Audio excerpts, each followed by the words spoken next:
Web serials இனி டிவிக்கு முன்பே சன் நெக்ஸ்ட் ஆப்ல ஜாலியா எல்லாருக்கும் முன்னாடியே பாருங்க. இப்பவே சன் நெக்ஸ்ட் ஆப்பை டவுன்லோட் பண்ணி சப்ஸ்கிரைப் பண்ணுங்க. பிரதர், என்னடா அவன் லிஃப்ட் கேட் ஏறி உரிமையா பேசிட்டு வரேன்னு நினைக்காதீங்க. ஒரு வகையில பார்த்தா நீங்க எனக்கு சொந்தமா தான் இருப்பீங்க. ஆமா பிரதர், மணிமங்கலத்துல சிதம்பரம் இருக்கார்ல, அவரோட பேத்தியை தான் நான் கல்யாணம் பண்ணியிருக்கேன். நான் மணிமங்கலத்தோட மாப்பிள்ள. அப்படி பார்த்தா நீங்களும் எனக்கு சொந்தம் தானே. என்ன பெரிய வீட்டு மாப்பிள்ளையே லிஃப்ட் கேட்டு வராருன்னு நீங்க நினைப்பீங்க. குடும்பத்துக்குள்ள ஒரு சின்ன பிரச்சனை. அந்த ஊருக்குள்ள இருக்கிற 2 தீவெட்டி தடினுங்க நான் தாலி கட்டின கையோட என்னை பத்தி போட்டு கொடுத்து என்ன அந்த குடும்பத்துல இருந்தே பிரிச்சுட்டானுங்க. அதனால என் பொண்டாட்டி தாலி பிரிச்சு போடுற ஃபங்க்ஷன் கூட யாருக்கும் தெரியாம செய்ய வேண்டியதா போச்சு. அப்புறம் அந்த வீட்டில் இருக்க நர்மதா தான் ரங்கநாயகத்துக்கு தெரியாம இந்த ஃபங்க்ஷனையே எடுத்து செய்து. ஏன்னா பிரதர் மேல அவ்வளோ பாசம் இல்ல. ஆனா அத்தையும் லேசுப்பட்டவங்க இல்ல பிரதர்.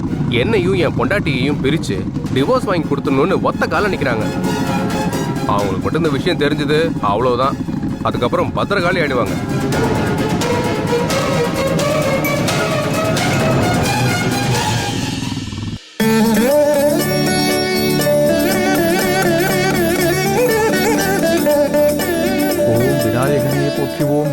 அருண்மாமாவுக்கு கால் பண்ண சமரத்தடைய வர்த்தவனையே போற்றுவோம், அகந்தை அடிப்பவனையே போற்றுவோம், அருகிடில் மகிழ்பவனையே போற்றுவோம், அச்சம் தவிர்ப்பவனையே போற்றுவோம், ஆணிமுகத்தவனையே போற்றுவோம்.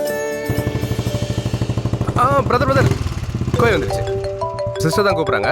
தேங்க்ஸ் ப்ரோ, லிஃப்ட் கொடுத்ததுக்கு ரொம்ப தேங்க்ஸ்.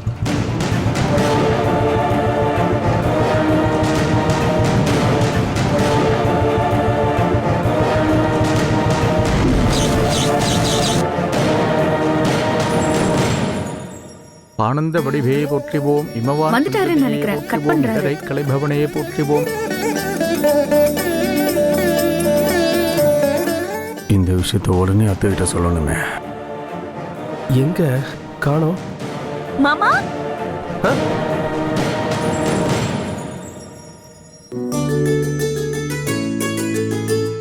வாங்க உட்காருங்க. இடரை கலைபவனையை போற்றுவோம், மகனையை போற்றுவோம், ஈகை நஞ்சையை போற்றுவோம். தாலி அருந்து விழுந்தப்போ நான் எவ்வளவு பயந்துட்டேன் தெரியுமா? ஏய், ஒன்றும் பயப்படாத, நான் வந்துட்டேன்ல. சரி, சாமி கும்பிடு.